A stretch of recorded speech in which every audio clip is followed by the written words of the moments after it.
드리니라. 아멘.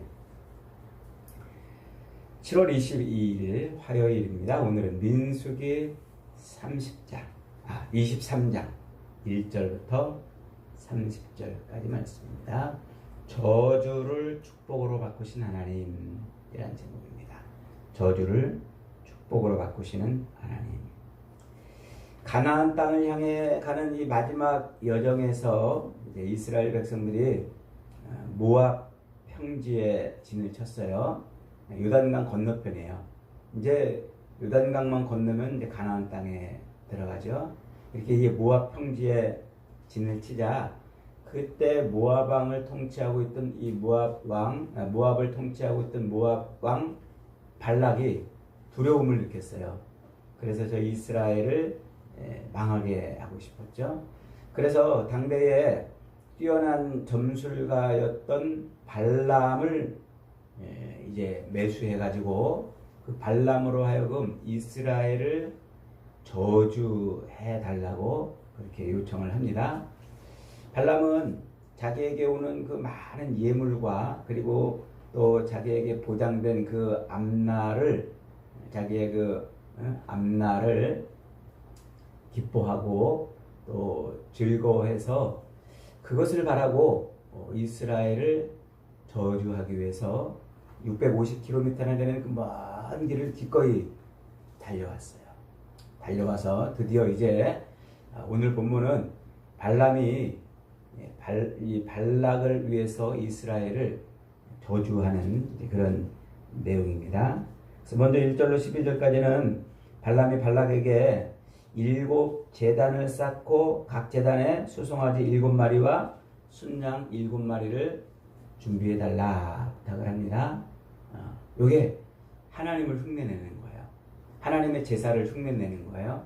레위기에서 속죄제를 위해서 그렇게 번제물 7마리의 양을 드리는 소를 드리고 양을 드리는 이런 하나님의 속죄 제사를 흉내내는 그런 제사입니다. 그래서 지금 7이라고 표시를 하고 있는 거예요. 그러니까 발람이 이스라엘 백성들을 저주하기 위해서 준비해 놓는 그것은 다 거짓이다, 가짜다 이 말이에요. 그래서 7 수송아지와 순양을 준비해서 그렇게 제물을 바치니까 이제 발락에게 여기서 잠깐 기다려라, 내가 하나님을 듣고 오리라 그러면서 좀 떨어진 곳에 가서 하나님의 말씀을 듣죠. 그때 하나님께서 발람을 주장하셔서 그의 입을 또 하나님이 바꿔놓으세요.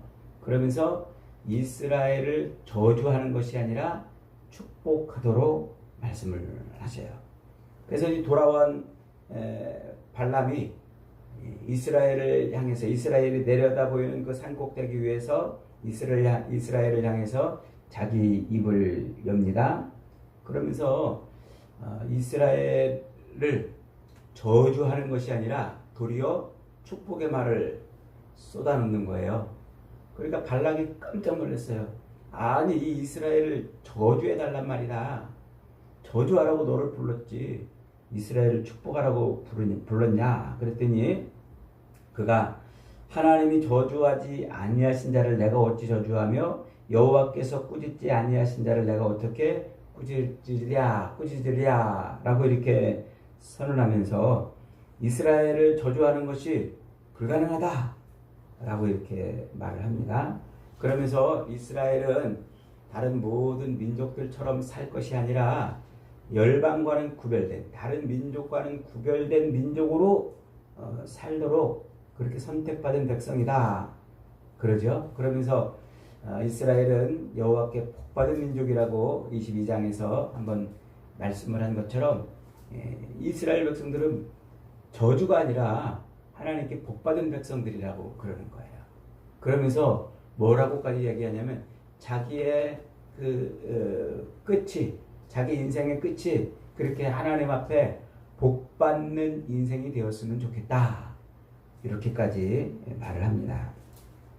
그러니까 이 발락은 막 또 부하가 치밀어 가지고 또 발람을 또 다그칩니다.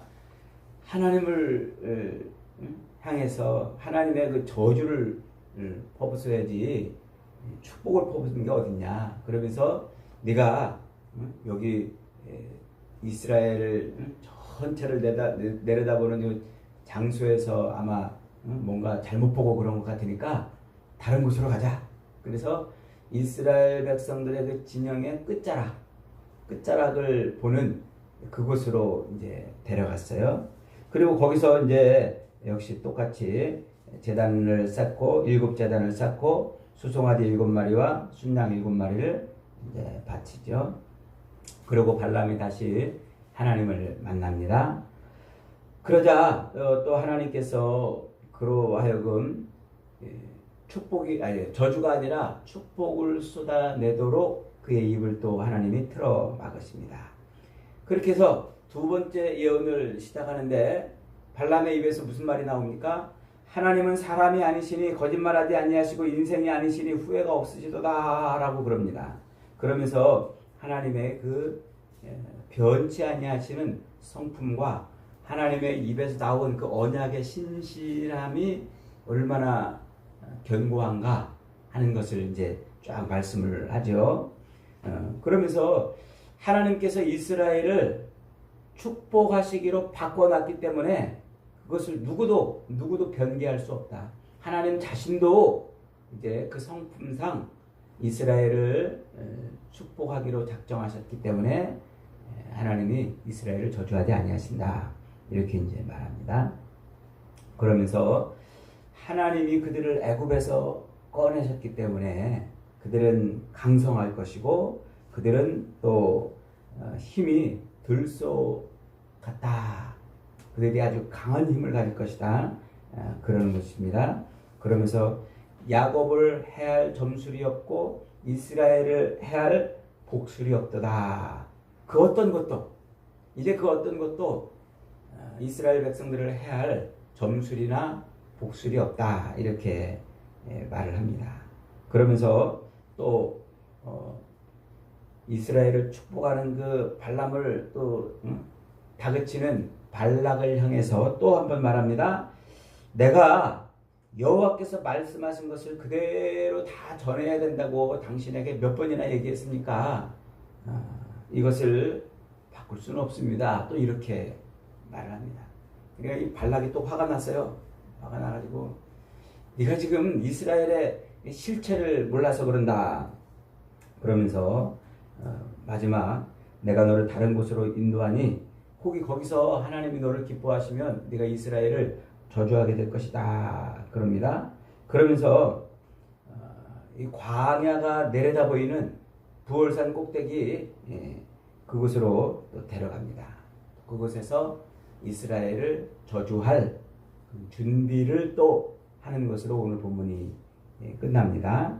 자, 이렇게 오늘 본문은 이스라엘을 저주하도록 두 번이나 요청해서 제단을 쌓고 그렇게 제사를 드리면서 저주하기를 요청했지만 발람이 하나님의 음성을 듣고 이스라엘을 저주하는 것이 아니라 도리어 축복하는 이야기를 이렇게 하는 것을 통해서 오늘 본문이 말하려고 그러는 것이 무엇이냐면 하나님께서는 그 모든 역사의 삶 속에서 자기 백성들을 위해서 그 배후에서 일하고 계신다.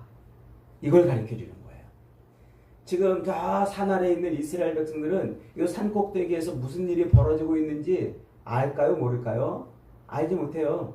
지금 이스라엘 백성들은 산 꼭대기에서 발락이 지금 무슨 흉계를 꾸미고 있고 발람이 지금 어떤 일을 하고 있는지 전혀 알지 못합니다. 그런데도 하나님은 산 아래에 있는 광야에 진을 치고 있는 자기 백성들을 위해서 산 꼭대기에서 지금 이런 영적인 그런 일을 하나님께서 지금 행하고 계신 거예요. 그래서 이스라엘 백성들의 그 광야의 삶 속에서 하나님은 그 역사의 배후에 역사하시면서 하나님이 자기 백성들을 어디까지? 가나안까지 끌고 가신다. 이게 오늘 이 이야기의 핵심인 거예요. 그러니까 하나님의 자기 백성들이 남은 광야의 삶을 살아가는 그 삶 속의 배후에 누가 역사하고 계신다는 거예요. 이 악한 영도 역사하고 있지만 하나님도 역사하고 있는 거예요. 이 악한 영은 이스라엘을 저주하도록, 그래서 이스라엘이 패망하도록 그렇게 배후의 역사를 하지만 하나님은 또 자기 백성들을 끝까지 지켜내시는 하나님의 일을 또 해나가신다는 거예요. 이게 오늘 말씀의 핵심이에요. 그러니까 세상이 오늘 이 본문을 통해서 우리가 알 수 있는 게 뭐냐면 세상의 모든 일은 다 그 배후가 있다, 이런 말이에요. 배후가. 하나님께 반역하여 타락한 세상을 회복시키시려는 하나님과 그 일을 집요하게 회방하려는 악한 영의 역사가 있다는 거예요. 그래서 세상의 모든 일들, 이렇게 얽히고 설켜 있는 우연처럼 보이고 어쩌다 일어나는 일처럼 보이는 그런 모든 일들이 사실은 다 그런 보이지 않는 배후의 역사로 말미암아 이루어진다 하는 것을 오늘 본문이 가르쳐 주는 거예요. 그래서 이 세상의 모든 일들, 우리가 아침에 하루 일어나서 하루를 살아가면서 벌어지는, 우리 삶에서 벌어지는 이런 모든 일들이나 또 우리가 알지 못하는 세상 속에서 벌어지는 그런 모든 일들의 배후에 누가 있다? 악한 영의 역사와 하나님의 나라를 이루려는 그런 것을 방해하는 악한 영의 역사와 하나님의 나라를 끝까지 성취하시려는 하나님의 역사하심이 있다, 이렇게 말해요. 그러니까 성경은 우연처럼 벌어지는 그 모든 사건들을 다 그 배후를 이렇게 까발려 줌으로써 자기 백성을 향한 하나님의 그 신실하심과 그 변치 아니하시는 은혜가 무엇인지를 우리에게 보여주는 거예요. 그래서 성경에 보면은요, 그런 예들이 수두룩하게 나와요. 수두룩하게. 다윗의 예를 한번 볼까요? 다윗이 이스라엘 12지파를 통합하고 다윗이 인구조사를 실시하잖아요. 그런데 그 조사 때문에 하나님은 이스라엘은 심판을 받아가지고 3일 동안 7만 명이나 죽는 전염병이 퍼지는 그런 일이 벌어져요. 근데 그 사건을 성경이 어떻게 기록을 하고 있냐면 역대상 2장 21장 1절로 2절에 이렇게 말합니다. 사탄이 일어나 이스라엘을 대적하고 다윗을 충동하여 이스라엘을 계수하게 하니라. 다윗이 요압과 백성의 지도자들에게 이르되 너희는 가서 브엘세바에서부터 단까지 이스라엘을 계수하고 돌아와 내게 보고하고 그 수요를 알게 하라. 다윗이 인구조사를 감행한 그 배후에 누가 있단 말이에요? 사탄이 충동했단 말이에요. 그 배후의 역사. 그래서 사탄이 충동하는지도 모르고 다윗은 그저 자기 욕망을 이루려고 인구조사를 실시했어요. 그 일로 말미암아 하나님의 진노를 받아서 7만 명이 죽는 어처구니 없는 일이 일어나죠. 요 똑같은 사건을 다른 각도에서 또 뭐라고 설명하고 있을까요? 사무엘하 24장 1절로 2절에서는 이렇게 설명합니다. 여호와께서 다시 이스라엘을 향하여 진노하사 그들을 치시려고 다윗을 격동시켜서 이스라엘과 유다의 인구를 조사하게 하신지라. 이에 왕이 그의 곁에 있는 군사령관 요압에게 이르되 너는 이스라엘 모든 지파 가운데 다니며 이렇게 단에서부터 브엘세바까지 인구를 조사하여 백성의 수를 내게 보고하라. 역대상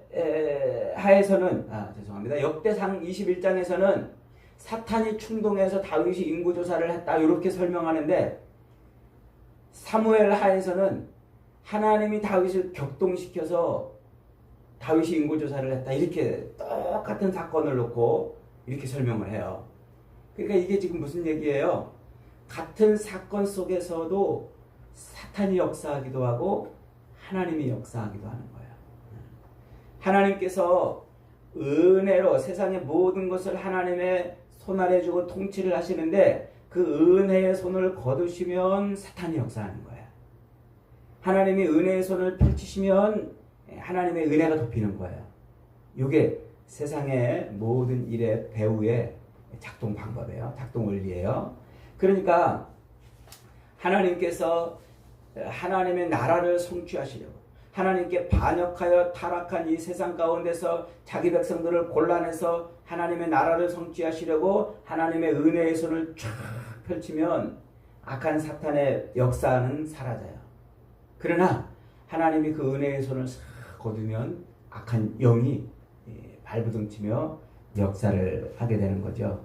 그래서 세상 모든 일은 이렇게 배후에서 역사하는 악한 영의 역사와 하나님의 자기 백성을 지키시려는 하나님의 신실하신 역사하심이 늘 이렇게 얽히고 설켜 있는 거예요. 이것을 가장 극명하게 보여주는 게 바로 가룟 유다와 십자가 사건, 예수님의 십자가잖아요.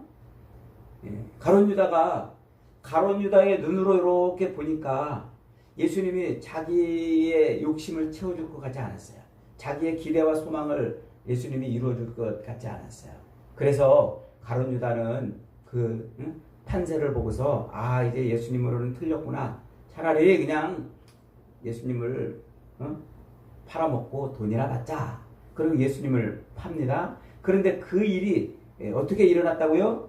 요한복음 13장에 보니까 예수께서 대답하시되 내가 떡 한 조각을 적셔다 주는 자가 그니라 하시고 곧 한 조각을 적셔서 가룟 시몬의 아들 유다에게 주시니 그 조각을 받은 후 사탄이 그 속에 들어간지라. 이에 예수께서 유다에게 이르시되 내가 하는 일을 속히 하라. 그러니까 가룟 유다가 예수님을 유대인들에게, 제사장들에게 팔아넘긴 그 일이 가룟 유다의 눈으로 볼 때는 자기의 기대와 소망을 이루지 못할 것이라고 봤지만 실상은 그 배후에 누가 역사한 거예요? 사탄이 역사한 거예요. 이렇게 우리의 삶에서 벌어지는 이런 모든 일들은 인간의 눈으로만 보면 우연처럼 보이고 어쩌다가 일어나는 일처럼 보이고 운이 좋아서 혹은 재수가 나빠서 그런 일을 겪고 당하는 것처럼 보이지만 그 배후에 뭐가 역사한다는 거예요? 악한 영이 역사하고 하나님의 은혜가 역사하는 거예요. 그게 성경 창세기 3장부터 나오잖아요. 아담과 하와를 그 선악을 알게 하는 열매를 따먹으라고 충동한 게 누구예요? 사탄이 충동을 하지 않았습니까? 그 뒤로 계속해서 사탄은 계속해서 하나님께 반역하여 타락한 백성들을 하나님의 백성으로 다시 삼으려는, 회복시키려는 그 하나님께 대적하여 끊임없이 이 악한 영들이 그렇게 하나님의 백성들을 그렇게 미혹하는 거예요. 그래서 예수님이 십자가를 지고 내가 이제 죽을 것이라고 말하는데 그 예수님을 졸졸졸 따라다니던 베드로가 주님 그러지 마십시오. 죽으시면 안 됩니다. 이렇게까지 말하잖아요. 예수님이 그를 향해서 뭐라고 말씀하십니까? 사탄아 물러가라. 너는 나를 넘어지게 하는 자로다. 말씀하고 있지 않습니까? 근데 예수님은 그 모든 미혹과 유혹들, 그 핍박들을 견디면서 끝내 십자가에 매달리셨어요. 그리고 십자가에 매달려서도 네가 하나님의 아들이면 내려와 봐라 하면서 미혹하는 그 수많은 사람들의 미혹을 이겨내시고 다 이루었다 하고 말씀하시면서 숨을 거두시죠. 그게 바로 십자가입니다. 그러니까 여러분, 십자가는 예수님께서 그 모든 하나님의 일, 아들을 십자가에 매달아 자기 백성을 구원해 내시려는 그 하나님의 그 뜻을 거스리게 하려고 끊임없이 미혹하고 공격하던 그 사탄의 그 모든 배후의 공격을 이겨낸 엄청난 사건인 거예요. 그게 바로 십자가인 것입니다. 하나님의 뜻을 고스란히 이루어낸 것이죠. 그래서 악한 사탄이 그렇게 배후에서 모든 공격을 하나님은 자기 백성을 지켜내는 그 신실하심으로 그 은혜의 손을 거두지 않고 끝까지 지켜 나가신다 하는 것을 오늘 본문이 보여주는 거예요. 그래서 마지막 마지막 이 광야의 남은 생활에서 하나님이 준비해 놓으신 그 젖과 꿀이 흐르는 땅에 들어가는 그 남은 광야의 생활은 뭐다? 하나님이 그 모든 악한 배후 세력의 그 공격을 막아내시고 자기 백성을 끝까지 지켜내시는 은혜 덕분이다 라는 거예요. 곧 저주를 축복으로 바꿔 놓으신 은혜로 인하여 남은 광야의 삶을 살아갈 수 있고 가나안 땅에 들어가게 된다. 이것입니다. 여러분, 오늘 민수기 22장부터 24장까지 가르쳐 주려는 게 그거예요. 가나안 입성을 앞둔 마지막 이 광야의 여정에서 악한 사탄은 이스라엘 백성들을 저주하여 파멸에 이르도록 애썼지만 하나님은 자기 백성을 향한 그 뜨거운 사랑으로 사탄의 저주를 축복으로 바꿔서 끝내 이 남은 광야의 생활에서 승리하고 가나안 땅으로 들어가게 하시는 분이다 하는 거예요. 여러분, 이제 우리도 예수 그리스도를 믿음으로 말미암아 이제 이 가나안 땅을 향해서 가는 광야 생활을 살아가잖아요. 요 남은 인생에 이 남은 광야의 삶에 하나님은 우리를 그렇게 신실하게 붙들어 주세요. 저주의 인생을 축복의 인생으로 바꿔주셨어요. 그러나 끊임없이 악한 사탄은 우리를 공격을 하고 있음을 알아야 됩니다. 나귀도 보듯 하나님의 사자를 보지 못하는 그 거짓 선지자 발람처럼 맹인으로 살아서는 안 돼요. 그래서 우리는 자꾸 하나님의 말씀을 들어야 돼요. 하나님의 말씀을 들어야 비로소 그 악한 영의 세력을 이겨낼 수가 있는 것입니다. 사랑하는 여러분, 부패한 우리의 심령을 사로잡으려고 우리를 공격하는 그 모든 악한 영, 악한 사탄 마귀의 그 공격을 하나님의 말씀을 듣고 축복으로 바꿔내는 그런 삶을 살아야, 그래야 남은 광야의 삶에서 가나안 땅으로 들어가는 겁니다. 저와 여러분이 이 놀라운 하나님의 말씀을 통해서 오늘도 우리의 삶을 흔들어 놓으려고 하는 악한 마귀 사탄의 그런 시험을 말씀으로 축복으로 바꾸는 놀라운 은혜를 누리며 살아가시기를 주님의 이름으로 축복합니다.